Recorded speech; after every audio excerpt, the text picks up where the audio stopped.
A importância do líder multiplicador. E aqui nós vamos ler uns textos que vai falar sobre Moisés, vai falar sobre os sogros de Moisés, e também vai ter um texto também inicial que nós vamos ler. E eu convido os irmãos a abrirem a sua Bíblia, eu vou até colocar o texto ali, Efésios capítulo 4, versículo 11 e 12. Efésios 4, 11 e 12. Efésios capítulo 4, versículo 11 e versículo 12. A importância do líder multiplicador. Efésios capítulo 4, versículo 11 e 12. Amém? E ele designou uns como apóstolos, outros como profetas, outros como evangelistas, e ainda outros como pastores e mestres, tendo em vista o aperfeiçoamento dos santos, para a obra do ministério e para a edificação do corpo de Cristo.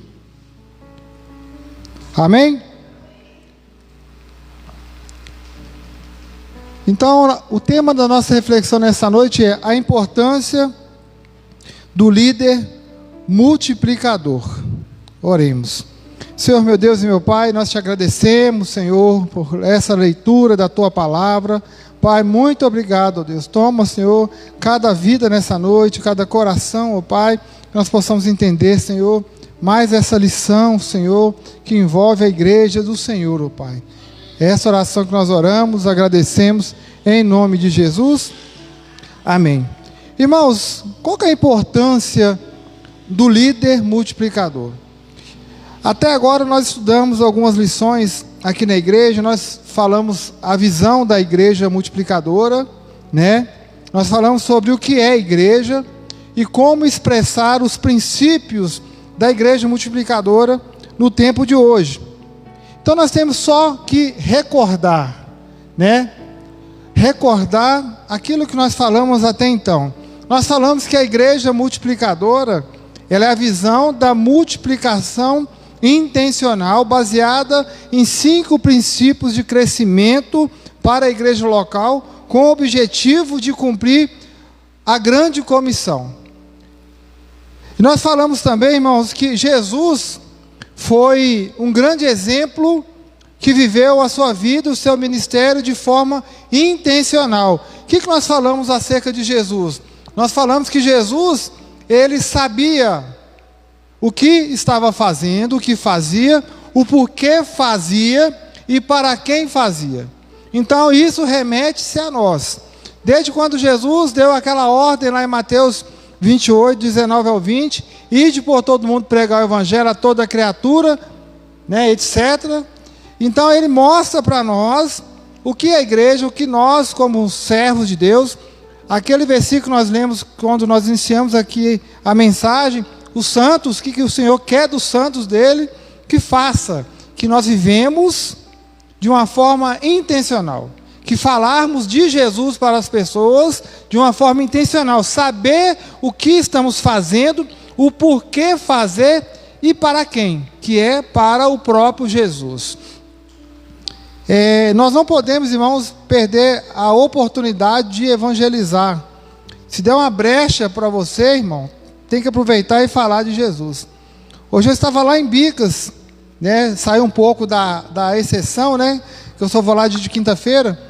Aí a Tati, toda alegrinha, mandou uma mensagem, conseguiu uma aluna para você, né? Aí é bom, né, quando consegue um aluno, né, lá pro salão.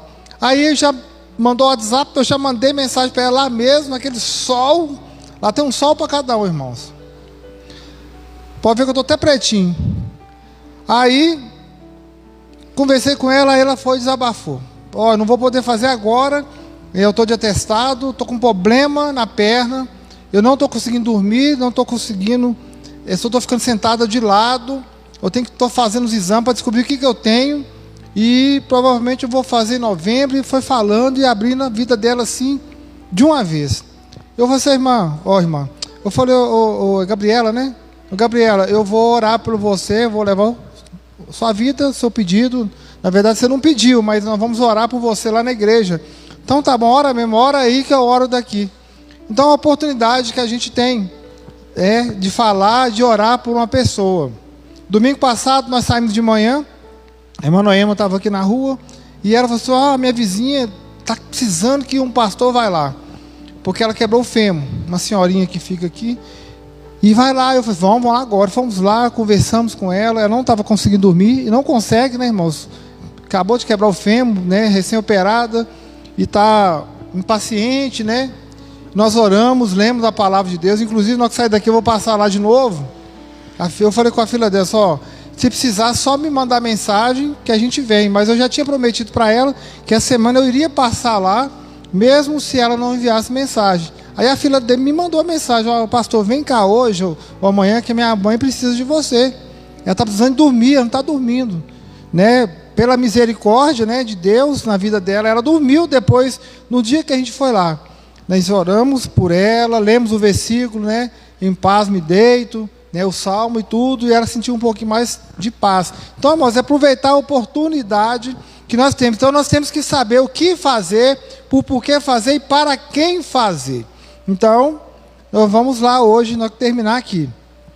E nós falamos também dessas 5, né, engrenagens, né, as 5 intenções, né, que nós temos que fazer, os princípios de crescimento da igreja local.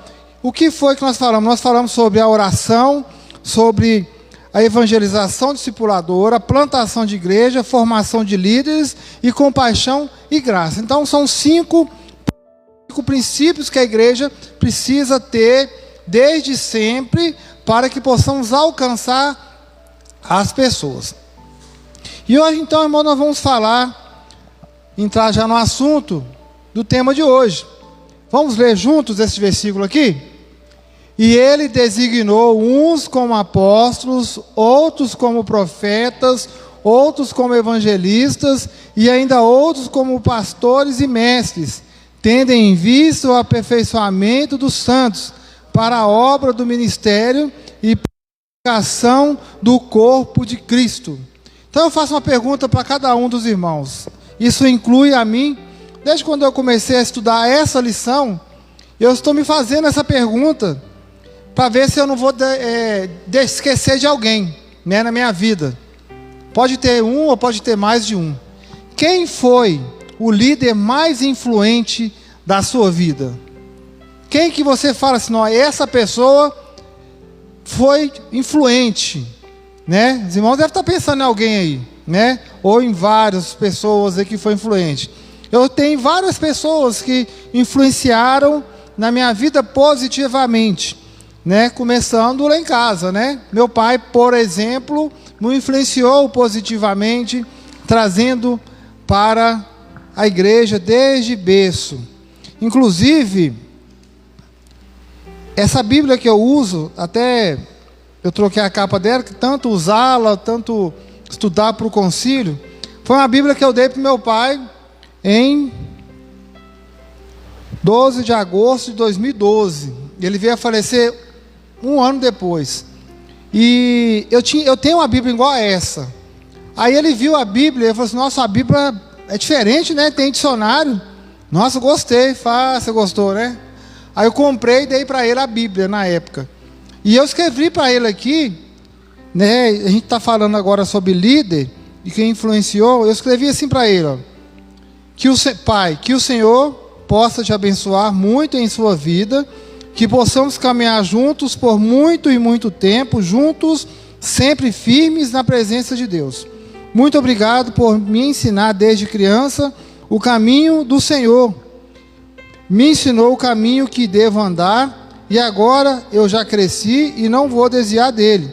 Isto é ser um verdadeiro pai.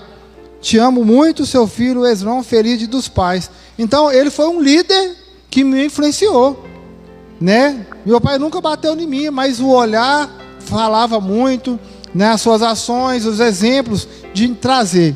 Minha mãe foi uma líder, é uma líder que me influenciou muito, né? Nas correções, na disciplina, né? Então nós temos pessoas nas nossas vidas que influenciou. Na igreja mesmo, alguns pastores me influenciaram positivamente. Às vezes a forma de pregar, eu tenho um pouco de um pouco de outro, né? Vai ter um pastor que vai pregar aqui no aniversário da igreja, que ele foi meu mentor nos 4 anos de faculdade. Então, tem pessoas que passam na vida da gente, que vêm para nos ensinar, e isso se torna líder, né? Dando exemplos, apoiando, né? É claro que vai ter aquelas pessoas que não vai apoiar, né? Que vai dizer palavras para você desistir. Não é um líder exemplar na sua vida. Então os irmãos ficam aí, né? Esse líder na sua mente, né? Quem sabe domingo, com 2 passos, os irmãos falarem, né? Dar um testemunho de um líder que te influenciou positivamente. Então qual a importância do líder multiplicador? O líder multiplicador, uma das funções mais importantes da liderança é equipar os santos, né? Os crentes, os salvos, para que se tornem participantes da obra missionária, usando os seus dons e talentos para a glória de Deus. Então, irmãos, a igreja precisa estar equipada, né? Para que nós possamos participar dessa obra missionária. Aí nós temos que usar o quê? Os nossos dons e talentos. Eu sou mais forte na oração. Não, eu sou mais forte no evangelismo. Eu sou mais forte em pregar a palavra, né, ao público, né? Eu sou mais forte louvando ao Senhor. Então, se nós temos um talento, nós temos que multiplicar este talento. Nós não podemos ficar somente para nós, porque senão a igreja vai acabar aqui, né? Isso é o pensamento de todas as igrejas, né? Que em multiplicar líderes, né? De crescer, porque senão vai acabar por aqui. Imagina, só nós aqui, né? Deus vai levando um, vai levando o outro, aí fica o último, não teve multiplicação, e só a gente sabe, retemos o nosso conhecimento e acabou. Não, a obra de Deus precisa que os dons e talentos sejam multiplicados para a obra do Senhor. Precisamos equipar a igreja. Mas para quê? Para a glória de Deus. Amém? O papel principal do líder é formar outros líderes para que o evangelho chegue até os confins da terra. Os seus irmãos vão lembrar naquela passagem de Atos 8, né, depois que Estevão foi morto, apedrejado ali, Atos 7, versículo 60, Saulo estava lá consentindo com a morte de Estevão. Os apóstolos continuaram e ficaram, mas os discípulos foram dispersos. Eles fugiram com medo, não, foram dispersos para outra região. Porque ali não dava para eles pregar a palavra. Estava tendo perseguição, estava tendo muita morte ali, né, no caso de Estevão. Então eles foram dispersos para várias regiões, né? Para quê? Até que chegue aos confins da terra. Eles não ficaram restritos a um lugar.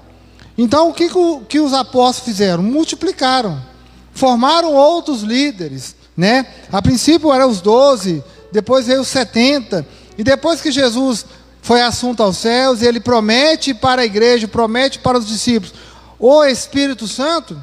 Quando o Espírito Santo é derramado sobre a igreja, sobre os apóstolos, a igreja fica fervorosa, né? Aí há aquela dificuldade com as viúvas ali, dos helenitas, nas distribuições do alimento. Aí a igreja se reúne. Não, nós não podemos ficar também abraçando tudo aqui, não. Nós temos que preocupar com o evangelho, anunciar a palavra. Vamos separar 7 homens de boa reputação, cheios do Espírito Santo, cheios de sabedoria, para poder ajudar nessa parte. Aí entra Estevão, Filipe, né, e os outros 5. E ali começam os diáconos daquela igreja a amar e se aproximar da palavra de Deus, né? Filipe, Estevão e os outros. Então, irmãos, o papel principal da igreja, o papel principal do líder é formar outros líderes, né? Para que o evangelho chegue até os confins da terra. Agora vamos falar sobre esse homem aí, Jetro. Eu confesso que eu gosto desse nome, Jetro. Lá na Igreja Batista do Piratininga tem um senhor, um irmão, que chama Jetro. né? Eu lembro que eu brincava com ele, sogro de Moisés, né? Então vamos ler lá em Êxodo capítulo 18, versículo 17. Êxodo 18, versículo 17 e 18. Êxodo capítulo 18, versículo 17 e 18. O que Jetro falou com Moisés? Nós sabemos que Moisés foi escolhido por Deus para tirar o povo do Egito, e não foi fácil, né? Teve que enviar 10 pragas, houve muitas mortes, perderam muitos bens, mas depois que o povo sai do Egito, né? Moisés lidera o povo no deserto, mas acontece algo ali naquele deserto, que se Deus não tivesse colocado o seu sogro na vida de Moisés, as coisas não iam dar muito certo. Êxodo capítulo 18, versículo 17. Está até ali, ó. O sogro de Moisés, porém, lhe disse: o que está fazendo não é bom. Imagina, irmãos, o sogro chega perto de você e fala, ou a sogra, né? O que você está fazendo está errado, né? E o que Moisés estava fazendo de errado, que não era bom? Ao versículo 18: com certeza, tu e este povo que está contigo desfalecereis, pois a tarefa é pesada demais. Não podes fazer isso sozinho. Até o desenho da bateria ali do celular, né, descarregando ali, está no pontinho vermelho. Bom, Moisés ele tinha uma responsabilidade muito grande com aquele povo. E quando se fala de povo, de pessoas, tem problemas, né? Tem dificuldades, tem lutas, né? Tem perseguições, tem intrigas, briguinhas. E Moisés ele tinha que mediar, ser um intermediador ali no povo, né? Moisés tinha que ser o juiz, ele tinha que dar sentenças, ele tinha que ouvir as pessoas. Moisés era um psicólogo no meio do povo, mas era muita coisa na cabeça de Moisés, era muito problema. E quando Jetro chega diante de Moisés, já no acampamento, já longe do Egito, eu fico imaginando Moisés sentado ali na cadeira, e aquela fila aqui, outra fila aqui, outra fila aqui, Moisés sentado aqui, o sogro de Moisés só assim, ó.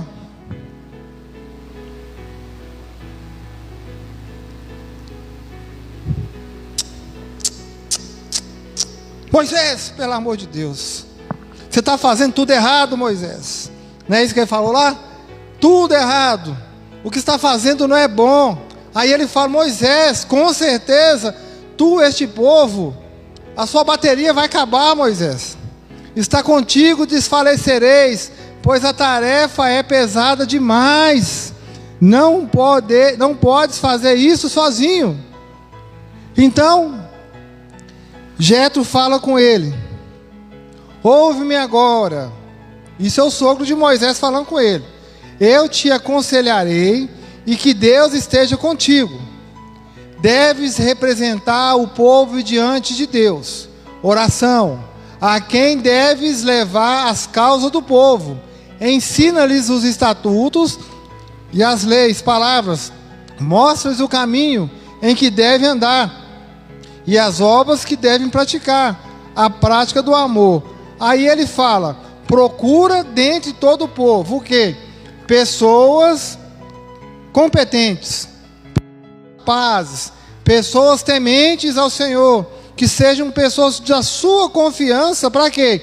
Para te ajudar. Você sozinho, Moisés, você não vai dar conta, é muita coisa para você fazer. Então você vai ter que escolher algumas pessoas aí da sua confiança para poder te ajudar às causas que foram levadas. Agora, se for alguma coisa muito grave demais, aí já vai direto para você. Olha só, o versículo 21.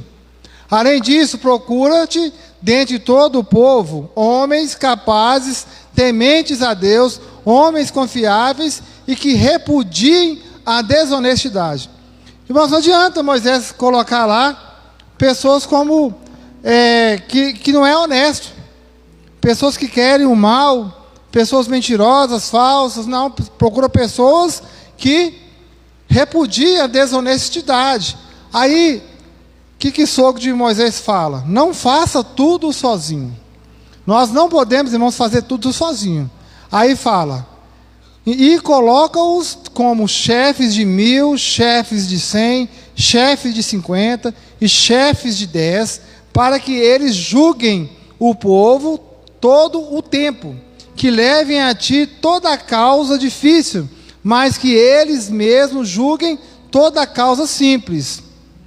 Moisés dificilmente teria chegado aonde chegou se não tivesse dividido o trabalho com os seus auxiliares e se não tivesse preparado os seus sucessores. Amém? Então, irmãos, a igreja multiplicadora, ela funciona assim. Nós vamos criar um PGM, desse PGM vai surgir outros PGM. Mas para surgir outros PGM, precisa de ter líderes, né, treinados. O que nós estamos fazendo aqui é um treinamento. Os irmãos estão vendo uma realidade, né? Uma dupla não vai poder abraçar os outros grupos, né, outros PGM, não. Cada um com o seu PGM, e a demanda é levada para mim, né, para o pastor, para que possamos resolver juntos. A maioria das vezes, meus irmãos, vai ser muito tranquilo, porque nós não vamos ir para a casa da pessoa fazer um PGM. A pessoa que vai vir atrás da gente, a pessoa que vai na nossa casa para ouvir a palavra de Deus. Mas é claro que ela vai precisar o quê? De oração, de ajuda, né? Muita oração, e é claro, através dos estudos e do evangelismo. E para finalizar, meus irmãos, só um exemplo de que os nossos apóstolos, líderes, né, profetas, no Antigo Testamento e no Novo Testamento, eles não andaram sozinhos, né? Eles sempre multiplicaram líderes, sempre foram mentores de alguém. Por exemplo, Moisés, ele mentoreou quem? Josué. Elias mentoreou Eliseu. Jesus mentoreou os apóstolos e nós aqui, né? Foi chegando até nós. Barnabé mentoreou Paulo. E o apóstolo Paulo? Tito e Timóteo. Amém? Então o objetivo, irmãos, de todo o processo de formação de liderança é a preparação de líderes que possam preparar outros e manter o processo de multiplicação e crescimento. Amém? Que Deus possa abençoar os irmãos, a igreja, em nome de Jesus. Vamos ficar todos de pé? Depois nós oramos, vamos passar para os nossos avisos. Senhor, meu Deus e meu Pai, nós te agradecemos, ó Deus, pelos pedidos de oração nessa noite. Irmãos que estão enfermos, ó Pai, coloque, Senhor, a vida da Gabriela, minha prima. Deus está internada. Essa Gabriela, Senhor, que quer fazer cursos, quer voltar para a sua terra, mas ela está acometida com a enfermidade. Pai, coloca a vida do meu tio, Totti, ó Deus, irmão do meu pai, que se encontra, Senhor, com a perna amputada, Senhor. Imagina, Senhor, a dor que ele está sentindo, ó Pai, o sofrimento que ele está passando ali, Senhor. Pai, que o Senhor possa me levar lá, Senhor, em paz e me trazer em paz, ó Deus. Coloca, Senhor, a vida do Tião e da sua família, Senhor, o pedreiro, que colocou até a disposição de ir comigo, Pai, nessa viagem, juntamente, Senhor, com a sua família, Senhor. Pai, toma, Senhor, aquela obra lá em Bicas, ó Deus, ali é para o Senhor, ó Deus, é para cultuar, para louvar o Senhor, ó Deus. Pai, coloca os pedidos que a igreja fez, os irmãos aqui, esses parentes da irmã Antônia, Senhor, o sobrinho, a Firmina, ó Pai, ó Deus, venha de encontro à saúde deles, ó Pai, venha, Senhor, com cada família, vem suprir as necessidades, ó Pai, de cada um, Senhor. Deus, eu coloco a minha família nas tuas mãos, coloco, Senhor, a vida da minha esposa, da minha filha, coloca a vida da minha sogra nas tuas mãos, Pai, coloca a vida da minha mãe também, que precisa, Senhor, de uma cura, Senhor, física e espiritual, ó Pai. Deus, eu coloco, Senhor, o pedido, Senhor, dos irmãos nessa noite, da irmã do Bruno, que fez para a sua avó, da irmã da sua avó, ó Deus. Pai, coloca a vida da irmã Ronilda nas suas mãos, ó Pai. Seu problema na perna, saúde, Senhor. A vida da irmã Arlete, ó Pai, que agradeceu, mas também falou sobre a recuperação, um momento difícil que a sua mãe passou, ó Deus. Pai, eu coloco, Senhor, a vida da irmã Maura, que fez o pedido para as famílias, ó Pai. Coloco todas as famílias aqui desse bairro, Senhor. Oh, Pai, eu coloco, Senhor, esse baile funk, Senhor, que precisa acabar, ó Deus. Pai, hoje eu escutei muito, desde 8 horas da manhã até agora 5 horas, a falta de água que está tendo em Pedro Leopoldo, Igarapé, Santa Luzia, Senhor. Pai, a água é essencial e não pode acabar, ó Deus. Mas o baile funk continua, Senhor. Pai, isso que precisa acabar, Senhor. Pai, nós pedimos que possa trazer água para esses moradores. E realmente aquela região de Bicas, ó Pai, Igarapé, está com falta de água, Senhor. Nesse tempo de calor, menino precisa tomar banho para a escola, fazer comida. Oh, Deus, lavar vasilha, ó Pai. Oh, Deus, nós pedimos, ó Pai, venha suprir essas necessidades, ó Deus. Pai, eu coloco, Senhor, a vida do irmão Rogério, da Júlia, que pediu, Senhor, os seus pedidos de oração, ó Pai, da Bia. A Júlia pediu pelo seu tio André, a Nucélia, ó Pai, sua esposa, vem de encontrar eles, ó Deus. Pai, eu coloco a vida da irmã Ivone, também pede saúde, ó Pai. Oh, Deus, o Senhor é o médico dos médicos. Coloca o topa-tudo do Zé, ó Pai, os seus filhos, ó Pai, seus netos, ó Deus. Pai, a vida da irmã Zumira, Senhor, continua dando ela força, vigor, ó Deus, para poder fazer suas comprinhas, ó Pai, dando ela saúde, Senhor. Pai, cuida daquela casa, coloca a vida dos seus netos, Senhor, os bisnetos. Pai, eu coloco, Senhor, a casa da irmã Marilda, Pai. Deus, eu coloco a vida da Dani, que vai fazer essa endoscopia, ó Pai. Oh, Deus, Senhor, que ela está fazendo mal para ela, ó Pai. Oh, Deus, se for da tua vontade, que ela venha fazer essa endoscopia e que ela possa já ser curada já nesse momento, Senhor. Coloca a vida do Chico, ó Pai, o Jefferson, quer dizer, Pai, coloca os filhos, ó Deus. Pai, cubra, Senhor, os filhos da Dani, Pai, com as tuas bênçãos, Pai. Deus, eu coloco, Senhor, a vida do bom Bruno nas tuas mãos e todos os irmãos que estão assistindo o culto pelas redes sociais, ó Pai. Deus, eu coloco a escola Ana Rica, uma unidade de Contagem, Senhor. Abençoe essa escola, ó Pai. Abençoe o dono dessa escola, o senhor do Cinei, o gerente Daniel, ó Pai, a recepção, o comercial. Pai, coloca todos os instrutores dessa escola, Senhor. Coloca os alunos, ó Pai, que estão entrando. Deus, que essa escola possa fazer a diferença na vida de cada aluno que entrar ali, ó Deus. Muito obrigado, Senhor. Essa oração que nós oramos, agradecemos em nome de Jesus. Amém. Que a graça do nosso Senhor Jesus Cristo, o amor de Deus Pai, a consolação do Espírito Santo esteja com toda a igreja, que todos digam. Aplauda Jesus bem forte. Glória a Deus. Deus abençoe os irmãos em nome de Jesus.